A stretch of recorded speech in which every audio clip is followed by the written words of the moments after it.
yang colong itu aja. Sampai ke situ, waduh, orang belum itu, pantas ini lebih penting dari saya kata dia.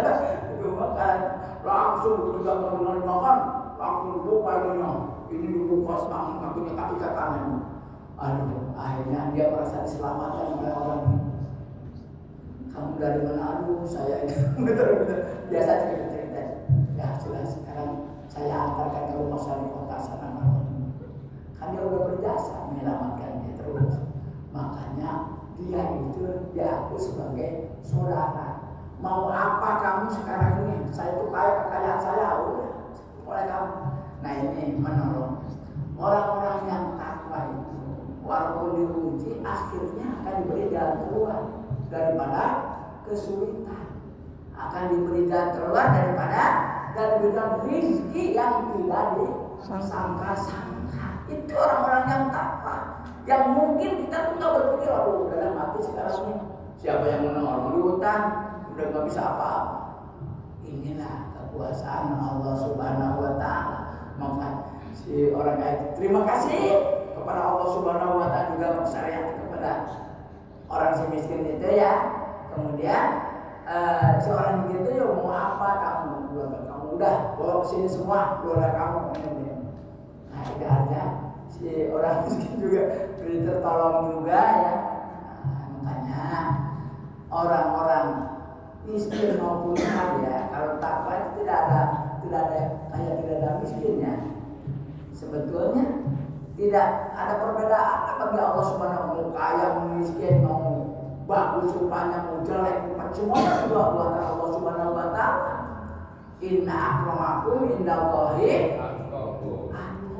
Yang paling mulia di antara kamu sisi Allah hanya takwanya itu. Sebab buatan dia mau jelek mau apa dia. Makanya kita kalau mencela kejelekan kepada orang itu sama dulu mencela kepada Allah Subhanahu Wa Taala. Makanya itu harus kita benar-benar pada kalau akhlak itu boleh aja kita membenci akhlak itu ya bisa dan harus dibenci emang. Karena akhlak itu bukan buatan Allah. Dia tuh pengalaman dia. Udah diberikan hidayah, diberikan otak dia segala macam kelengkapan itu masih berakhlak buruk. Hasil daripada mungkin pendidikan keluarga, pendidikan lingkungan, pendidikan segala macam dan di situ ada pengaruhnya di situ. Makanya kita supaya mengarahkan anak-anak kita supaya berakhlak baik, makanya harus ciptakan keluarga yang baik, lingkungan yang baik. Bahkan kita mau bertetangga juga. Sebelum bertetangga melihat juga ini lingkungannya bagaimana kira-kira. Nah ini kita kadang-kadang ke bawah di dalam pergaulan. Karena pergaulan itu berapa persen ya untuk menjurus kepada hal yang tidak baik. Makanya kita mudah-mudahan nih kita yang mengingatkan jangan sampai sekarang udah berbuat takwa itu macam-macam ya. Kalau takwa dalam ibadah itu diri kita nih badan raga kita ibadahkan kepada Allah.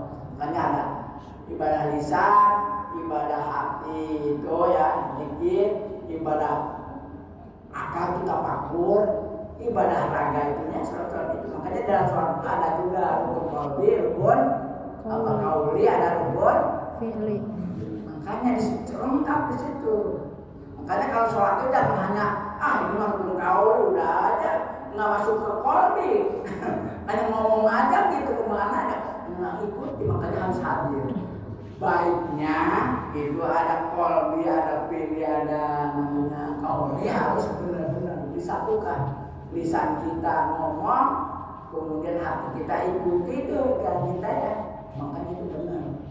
Ada perbuatan kita, kita Allahu Akbar hanya itu ya. Allahu Akbar angkat tangan langsung hatinya benar.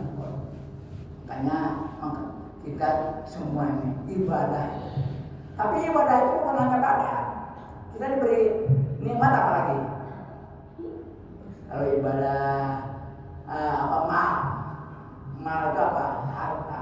Kalau sudah nisab, ya wajib itu ukurannya sudah ditentukan oleh Allah Subhanahu Wa Taala. zakat.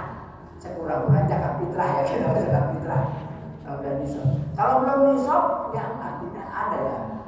Karena kita diberikan rezeki, susah untuk capai nisab, bisa pertanian loh, bisa 1 ton kita perdagangan sampai 90 gram emas itu berapa ya?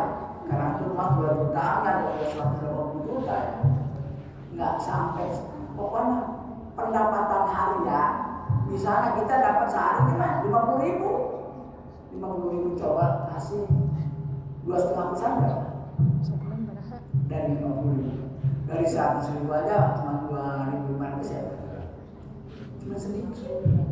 Sisihkan supaya itulah ibadah harta. Makanya setiap hari toa.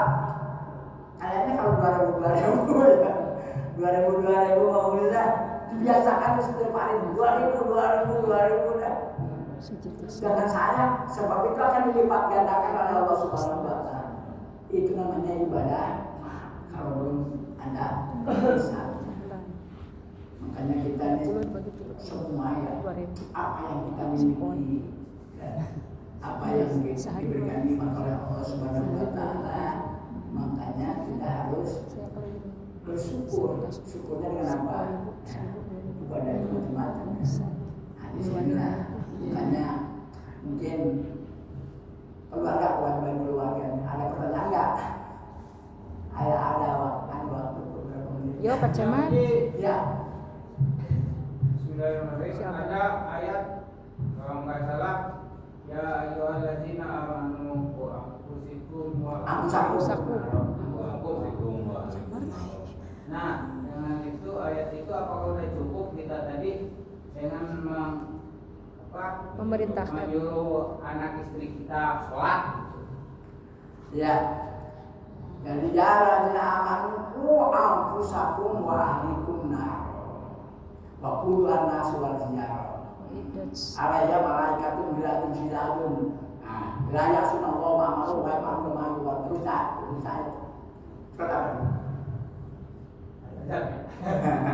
Kata hari. Nah, ini lebih umum lagi.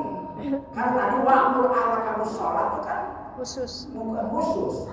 Baik spesialis. Jangan sampai nggak memberitakan sholat. Kalau dia lagi amanu, jagalah dirimu anfusakum wa ahlikum, ahli keluargamu dari api neraka. Nah, ini mah umum. Kalau dari api neraka apa aja, ahlak jaga semua, lingkungan segala macam itu. Kalau yang tadi like spesialis untuk pemerintahan sholat. Gitu. Kalau jagalah dirimu dan ahli keluargamu dari api neraka. Waquduhan nasuan, yang api neraka itu bahan bakarnya ya dari manusia dan batu-batu. Kenapa batu? Sebab batu itu yang disembah tuh, yang orang-orang yang menyembah batu loh, namanya berhala disembah. Dia merasa hormat sekali, dia berlaku takut sebenarnya buatan dia. Nah itu pas di neraka loh, ini yang disembah-sembah kita pun sama-sama kita dibakar, Bang. Nah itu yang diingatkan oleh Allah Subhanahu wa Ta'ala. Wa ma'unar wa quluhan nasu wal hijarah. Alayam malaikatun bilalu. Di neraka itu ada malaikat gila, bengis, wasem, siap. Jadi gila itu kalau lihat rupanya ada, ya serem banget. Apalagi kalau udah ini yang bengis. Kalau siksaan tidak batas. Nah, malaikatun gila sidadun layak semua Allah ma'amaru. Tidak pernah maksiat kepada Allah Subhanahu wa Ta'ala. Apa yang diperintahkan Allah dilaksanakan. Makanya kita harus takut kepada neraka. Makanya kalau kita takut kepada pasti anak keluarga kita jangan sampai masuk neraka. Jaga itu. Kalau anak keluarga kita masuk neraka, apa salah kita, apa salah anak itu? Tergantung. Hah? Nah itu makanya tergantung yang salah anak, apa yang salah bapak. Masa bapak nggak ada dosa pada anak? Anak banyak. Bapak itu sebagai kepala keluarga banyak kewajiban dibanding dengan ibu sebetulnya. Kalau ibu mah gampang masuk surganya. Gampang. Hah? Gampang. Tapi enggak juga kayak bahasa orang Jawa ya. Wong wadon ibu surganya mumut terakannya katut. Enggak juga. Kalau dari Islam itu punya catatan masing-masing aman, enggak katut begitu. Kalau orang suaminya masuk neraka ya si ikut masuk neraka. Enggak ikut-ikutan begitu. Masing-masing punya catatan aman masing-masing. Jadi yang disebut wong wadon ibu surga yang neraka katut itu enggak berlaku. Kecuali di dunia ini, ya di dunia itu jabatan misalnya. Padahal bapak suaminya jadi RT, ibunya ibu RT disebut Bu RT, ke bawah ya. Bapaknya suaminya jadi kades, itu Bu Kades. Salah sebetulnya. Nah itu ikutan aja. Padahal dia tidak jadi. Yang menurut begitu itu ya. Kalau istrinya jadi kades, bapaknya nggak disebut Pak. Enggak, kades masih doang. Makanya kalau ibu makanya kita itu ya itu enggak di dalam Islam itu punya tataran masing-masing aman. Kalau dulu ada orang ya suaminya masuk surga, istrinya masuk neraka. Enggak kabur begitu. Kenapa? Di dalam cerita itu ya si istri itu tidak pernah ya melihat kebaikan. Ya memberikan sedekah cuma baju bekas yang bukan waktu itu dia nangis api-api gerakan dengan baju bekas itu yang diberi sedekah. Nggak pernah sedekah selama hidupnya kecuali memberikan baju bekas.